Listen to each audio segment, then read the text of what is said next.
കസ്തൂരി മണക്കുന്നല്ലോ കാറ്റേ, നീ വരുമ്പോ കൺമണിയെ കണ്ടു നീ, കവിളില തഴുകിയോ നീ. വെള്ളിമണി കിലുങ്ങുന്നല്ലോ തുള്ളിത്തുള്ളി, നീ വരുമ്പോ കള്ളിയവൾ കളി പറഞ്ഞു, കാമുകന്റെ കഥ പറഞ്ഞു. കസ്തൂരി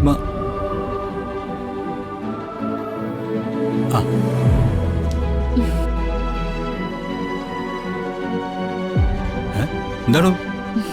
നല്ല തെളിഞ്ഞ ചിരി, ഉഗ്രൻ മൊളിപ്പാട്ട്.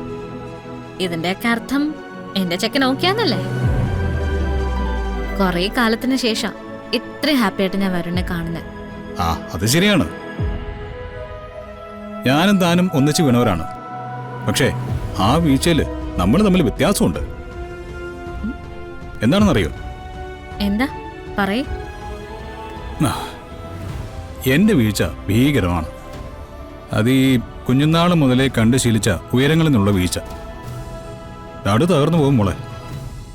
എടോ, ഞാനൊരു കാര്യം പറയട്ടെ.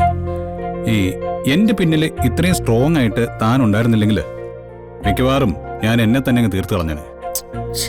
ഈ സമ്പന്നതയിൽ കിടക്കുന്നതുകൊണ്ടുള്ളൊരു വലിയ പ്രശ്നമുണ്ടല്ലോ, അതെന്താണെന്നറിയോ? ഈ എല്ലാം ഉള്ളതുകൊണ്ട് ഒരു ചെറിയ ടെൻഷൻ പോലും പരിയുണ്ടാവില്ല. യഥാർത്ഥത്തിൽ ഒരു ടെൻഷൻ വന്നങ്ങനെ മുമ്പിൽ നിന്നാണ്ടല്ലോ ഞാനങ്ങ് പകച്ചു പോകും. പക്ഷെ താനങ്ങനെയല്ല കേട്ടോ. ഈ ആകാശം തന്നെ ഇടിഞ്ഞു പൊളിഞ്ഞ് താഴേക്ക് വീണാൽ പോലും കൂളായിട്ട് നിൽക്കാനുള്ള ഒരു കഴിവ് തനിക്കുണ്ട്. അതെന്തായാലും സമ്മതിക്കണം. അതിപ്പോ പ്രത്യേകിച്ച് സമ്മതിക്കൊന്നും വേണ്ട. ഞാൻ ജനിച്ച സാഹചര്യത്തിൽ ജനിക്കാം, ഞാൻ ജീവിച്ച സാഹചര്യത്തിൽ ജീവിക്കാം, അത്ര വേണ്ടു. എന്നെ സംബന്ധിച്ചിടത്തോളം ഇടയ്ക്കിടയ്ക്ക് പ്രതീക്ഷിക്കാതെ കിട്ടുന്ന കാര്യങ്ങളൊക്കെ വലിയ സന്തോഷങ്ങളാണ് എനിക്ക് ജീവിതത്തിൽ തന്നത്. അതിപ്പോ വരുണിനെ കണ്ടുമുട്ടിയതായാലും എൻ്റെ അമ്മ എൻ്റെ ജീവിതത്തിലേക്ക് വന്നതായാലും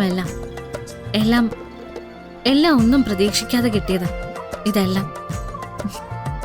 അതെ, മൊത്തത്തിൽ സന്തോഷത്തിന്റെ ദിവസമാണെന്ന് പറഞ്ഞേ ഇന്ന് നമുക്ക് ആ റൂട്ട് ഏതായാലും പിടിക്കണ്ട. കാരണം ഇനി അങ്ങോട്ട് പറഞ്ഞു കഴിഞ്ഞാൽ ഈ കണ്ണ് കലങ്ങും. അപ്പൊ പിന്നെ എനിക്ക് സഹിക്കാൻ പറ്റില്ല. എന്നാലൊരു കാര്യം ചെയ്യും, നേരത്തെ കിടന്നോ. നാളെ പോയി ജോയിൻ ചെയ്യാനുള്ളതല്ലേ.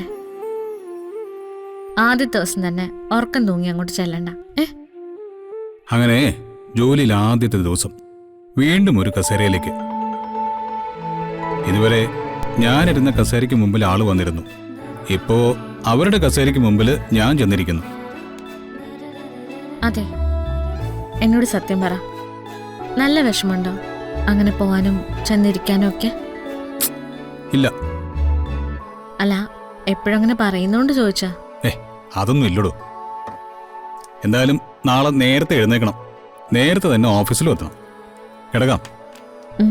കിടന്നു, ഞാൻ കുറച്ച് കഴിഞ്ഞിട്ടേ ഉള്ളൂ. അതെ, ഈ തനിച്ച് കിടന്നാലേ എനിക്ക് ബോറടിക്കും. അത് മാത്രമല്ല, ഈ കണിമംഗലം നഷ്ടപ്പെട്ടതിനെ കുറിച്ചൊക്കെ ഞാൻ ഇങ്ങനെ വെറുതെ ചിന്തിക്കും. അതുകൊണ്ട്